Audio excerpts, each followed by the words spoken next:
కాలాన్ని విభాగం చేసి ఆ విభాగం చేయబడినటువంటి కాలంలో ఎప్పుడెప్పుడు ఏ పని చేస్తే అది ఫలవంతం అవుతుందో నిర్ణయం చేయడంలో సనాతన ధర్మంలో ఋషులు దార్శనికులు. అందుకే హోరని ఆధారం చేసుకున్న దగ్గర నుంచి ప్రతిరోజు ఏ హోరతో ప్రారంభమవుతుందో ఆ హోర పేరు మీదుగా ఒక రోజుని నిర్ణయం చేయడంతో మొదలుపెట్టి ఎంత తక్కువ కాలాన్ని విభాగం చేయొచ్చో అంతవరకు తీసుకొచ్చి దాన్ని ఎలా జీవితంలో అన్వయం చేసుకుని అభ్యున్నతి పొందాలో నిర్ణయం చేసినటువంటి మహాపురుషులు. అందుకే ఋషుల యొక్క ప్రజ్ఞని దృష్టిలో పెట్టుకుని ఋషికి రుణపడి ప్రతిరోజు కూడా ఋషి రుణం తీర్చుకోవడానికి ఋషి తర్పణము అని ఒకటి విధానం ఏర్పాటు చేయబడింది. దానితో పాటుగా పుట్టినటువంటి ప్రతివాడికి ఉండేటటువంటి రుణత్రయంలో ఋషి రుణము అని ఆ ఋషులు మనకి ఇచ్చినటువంటి వాంగ్మయం ఏదైతే ఉందో దాన్ని చదువుకోవడం, ఇతరులకు దాన్ని ప్రబోధం చేయడం అత్యంత ప్రధానమైనటువంటి విషయాలుగా పేర్కొనబడ్డాయి. ఆ ఋషి రుణం తీర్చుకోకపోతే ఆ జీవితానికి అర్థం లేదు. అటువంటి మార్గదర్శకులైనటువంటి ఋషులు భగవంతుని యొక్క ఉపాసనకి సంబంధించినంత వరకు ఏది పరమ పవిత్రమైనటువంటి కాలము అన్నది కూడా నిర్ణయం చేశారు. భాతం అంటే వెలుగు, కాంతి అని అర్థం. ఏ కాంతి అంటే లౌకికంగా మనం వెలిగించినటువంటి దీపము వలన వచ్చినటువంటి కాంతి అని కాదు. జగచ్చక్షు అని లోకమునకంతటికీ కూడా కాంతినివ్వగలిగినటువంటి వాడు సూర్య భగవానుడు. ఆ సూర్యోదయం ఎప్పుడవుతుందో అప్పుడు విస్తారమైనటువంటి కాంతి ప్రసరిస్తుంది. అటువంటి కాంతి ప్రసరణం అవడానికి 88 నిమిషముల ముందు ఉన్నటువంటి కాలం ఏదో దాన్ని ప్రభాతం అంటారు. అంటే ముందున్నది అని అర్థం. దోషం అంటే చీకటి అని ఒక అర్థం. ప్రదోషం అంటే చీకటి పడడానికి ముందున్నటువంటి కాలం, దానినే ప్రదోష వేళ, అసుర సంధ్య, ఉత్తర సంధ్య అని పిలుస్తూ ఉంటారు. అలాగే భాతంలకు ముందు ఉన్నటువంటి కాలం ఏదున్నదో అది ప్రభాతం. అంటే సూర్యోదయం ఎప్పుడు జరుగుతుందో అక్కడ నుంచి 88 నిమిషాలు ముందుకి లెక్క పెట్టుకోవాలి. ఆ 88 నిమిషముల కాలము కూడా ప్రకృతి అంతా కూడా పూర్తిగా భగవత్ శక్తి చేత నిండిపోయి ఉంటుంది. అందుకే దాన్ని బ్రాహ్మీ ముహూర్తము అని పిలుస్తూ ఉంటారు. బ్రాహ్మీ అంటే సరస్వతీదేవి అని ఒక అర్థం. సరస్వతీదేవి యొక్క అనుగ్రహ ప్రసరణము జరిగినటువంటి కాలము కనుక అది పరమ ప్రశాంతమై ధ్యానమునకు మనసు సత్వగుణంతో నిండి ఉండడానికి, కృతజ్ఞతావిష్కారానికి, ఉద్వేగం పొందకుండా ఉండడానికి తగినటువంటి కాలం. అంత యోగ్యమైనటువంటి కాలము కాబట్టే దానికి ప్రభాతం అని పేరు. అటువంటి ప్రభాతం ఏదైతే ఉందో సూర్యోదయానికి 88 నిమిషముల ముందున్న కాలము ఏది ఉన్నదో అది సుప్రభాతం, చాలా మంచి ప్రభాతం అవుతుంది. ఎందుచేత మంచి ప్రభాతం అవుతుంది అంటే కొత్తగా మనం చేసినటువంటి కారణముల చేత కాదు. అది ఎప్పుడూ తనంత తానుగా పరమ పవిత్రమైనటువంటి కాలమే. ఆ కాలమునందు శారదాదేవి యొక్క అనుగ్రహం విశేషంగా ప్రసరిస్తూ ఉంటుంది.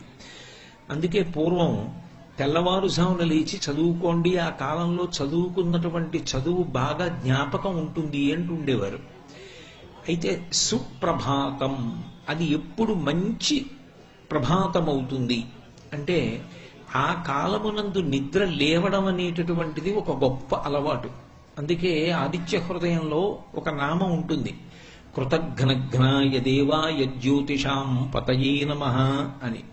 కృతఘ్నుడు ఎవరు అంటే జగచ్చిక్షువు, 3 మూర్తుల యొక్క సమాహార స్వరూపమైనటువంటి సూర్య భగవానుడు ఉదయించడానికి పూర్వమే నిద్ర లేచి కాలకృత్యములు తీర్చుకొని స్నానాదులను పూర్తి చేసుకుని భగవంతుణ్ణి ఆహ్వానించడానికి సిద్ధపడకుండా తమోగుణ భూయిష్టమైనటువంటి నిద్రయందు ఉన్నటువంటి వాడెవరో వాడు కృతఘ్నుడు. ఈశ్వరుడు వచ్చేశాడు, కానీ ఈయన మాత్రం నిద్ర లేచి ఆయనకి స్వాగతం పలకడానికి సిద్ధంగా లేడు. అది కృతఘ్నత కనుక కృతఘ్నఘ్నాయ దేవాయ, అటువంటి కృతఘ్నుడైన వాడెవరున్నాడో వాడిని శిక్షించేటటువంటి లక్షణము కలిగినటువంటి వాడు సూర్య భగవానుడు అని. అటువంటి సూర్య భగవానుని యొక్క ఉదయమునకు పూర్వము నిద్ర లేవడం ఒక గొప్ప అలవాటు. అసలు సుప్రభాతం చదవడం, సుప్రభాతాన్ని అనుసంధానం చేసుకోవడం, ఆ సమయంలో భగవత్ సంబంధమైనటువంటి ఆలోచనలు మనసు యందు నింపుకోవడం తరువాతి మాట. అసలు సూర్యోదయాత్ పూర్వం నిద్ర లేవగలగడం అనేటటువంటిది ఒక గొప్ప అలవాటు.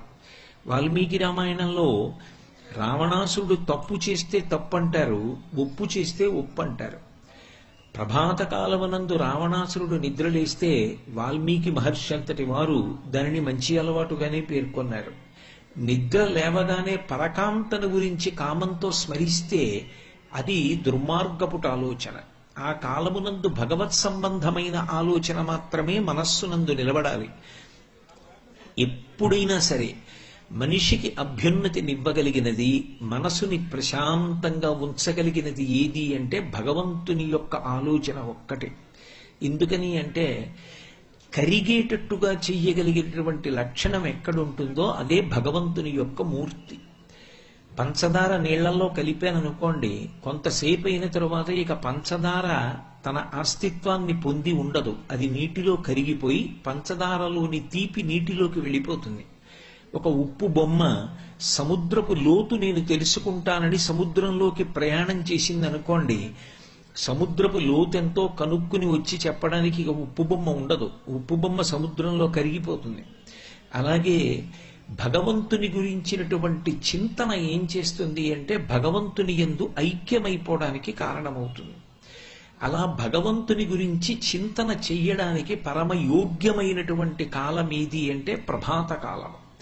అప్పుడు సాధన ప్రారంభం చేస్తే, ఆయన గురించి ఆలోచించడం అన్నది ప్రారంభం చేస్తే క్రమక్రమంగా ఉపాసన బలపడుతుంది.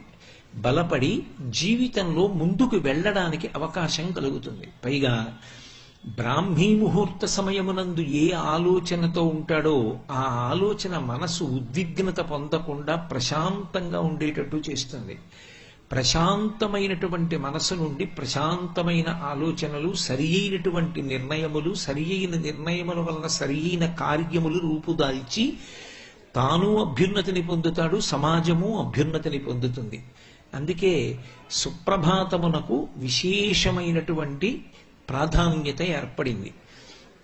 అయితే సుప్రభాత పఠనం, పఠనం అంటే చదవడం, సుప్రభాత గానము అంటే పాడడం, లేదు ఆ సమయమునందు భగవత్ చింతనము, భగవంతుని గురించి ఒకసారి ఆలోచించడం. నిజానికి సుప్రభాతం ఎక్కడ మొదలవుతుంది అంటే భగవంతుని గురించి ఆలోచించడంతో మొదలవుతుంది. ఎందుకనంటే మీరు ఒకటి బాగా ఆలోచించండి. నేను ఇప్పుడు ఇక్కడ ప్రవచనం చేస్తున్నాను అనుకోండి, ఈ ప్రవచనం చేయడానికి ముందు ఏ విషయం మీద మనం వెళ్ళి ప్రవచనం చేస్తే బాగుంటుంది అని ఒక చింతన ఉంటుంది. ఈ విషయం మీద మాట్లాడితే బాగుంటుందేమో అని ఒక నిర్ణయం ముందు మనస్సులో సంకల్పంగా రావాలి. అది దృఢతరమై తప్పకుండా నేను వెళ్ళాలి అని అనుకున్నాను అనుకోండి, మనస్సులో వచ్చినటువంటి ఆలోచన క్రియారూపంగా మారింది 6:30 ఇప్పుడు. అసలు ముందు మనసులో ఒక మంచి ఆలోచన వస్తే కదా ఒక మంచి కార్యం. మంచి ఆలోచన రానప్పుడు అది మంచి కార్యంగా ఎలా మారుతుంది? మారదు. మనసులో దుష్టమైన సంకల్పములు వస్తే దుష్టమైన కార్యములే చేస్తాడు, మంచి సంకల్పములు వస్తే మంచి కార్యములు చేస్తాడు. అందుకే సుప్రభాతమునకు ప్రారంభం ఎక్కడుంటుంది అంటే స్మరణ యందు ఉంటుంది. స్మరణము శరీరమునందున్నటువంటి మిగిలిన ఏ అవయవమునకు కానీ, సూక్ష్మ శరీరంలో ఇతరమైనటువంటి ఉపకరణములకు కానీ చెందినది కాదు. స్మరణము ఒక్క మనసు మాత్రమే చేస్తుంది. స్మరణ అంటే జ్ఞాపకానికి తీసుకురావడం, ఒకసారి గుర్తు చేసుకోవడం.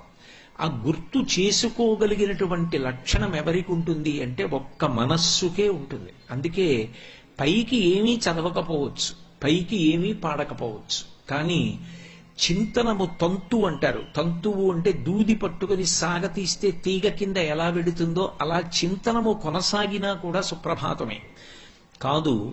భగవంతుని గురించినటువంటి ఆలోచన ఒక పద్ధతిలో వెళ్ళడం కోసమని మహాత్ములైనటువంటి వారు సుప్రభాత రచన చేస్తారు. ఒక్కొక్క దేవాలయంలో ఒక్కొక్క రకమైనటువంటి సుప్రభాతాన్ని గానం చేస్తారు. ఆ సుప్రభాతాన్ని బట్టి ఆ క్షేత్రమునందు ఉన్నటువంటి స్వామి వైభవాన్ని స్మరణకి తెచ్చుకొని మనసుకి ఆలంబనం ఇస్తారు. ఆలంబనము అంటే ఆధారము అని. ఓ పసిపిల్లవాడు ఉన్నాడు అనుకోండి, వాడికి మీరు ఏ వస్తువు ఇవ్వలేదనుకోండి, వాడు ప్రమాదకరమైనటువంటి వస్తువు కూడా ముట్టుకుంటాడు. మీరు ఒక క్షేమకరమైన వస్తువు పట్టుకెళ్ళి పిల్లాడికి ఇచ్చారనుకోండి, వాడికి ఓ వంకాయ ఇచ్చారనుకోండి, వాడు దాంతో ఆడుకుంటాడు. మీరు ఇవ్వలేదనుకోండి, వాడు కత్తి పట్టుకుని ఆడుకుంటాడు. ఆఖరికి వాడికి ప్రమాదం తెచ్చుకుంటాడు. పసిపిల్లవాడిలా ఉంటుంది మనస్సు. దానికి ఆలంబనం ఇవ్వాలి. ఏదో ఒక వస్తువుని అందించాలి. అందిస్తే దాన్ని పట్టుకుంటుంది, పట్టుకుని ఆలోచిస్తుంది. అది దానికి ఉన్న అలవాటు. మీరు అలా ప్రయత్నపూర్వకంగా 4 రోజులు దానికి అందించారనుకోండి, నువ్వు నిద్ర లేవగానే ఇలా చెయ్యాలి. మొదట్లో మొరాయిస్తుంది, ఇదెక్కడి గొడవని చేయనంటుంది. కానీ మీరు అలవాటు చేశారనుకోండి, అది ఏం చేస్తుందంటే నిద్ర లేచిన తర్వాత అదే జ్ఞాపకం చేస్తుంది. ఇలా ఆలోచించాలి కదూ, ఇదో నియమం పెట్టావు కదా నువ్వు అని ఆలోచించడం మొదలు పెడుతుంది.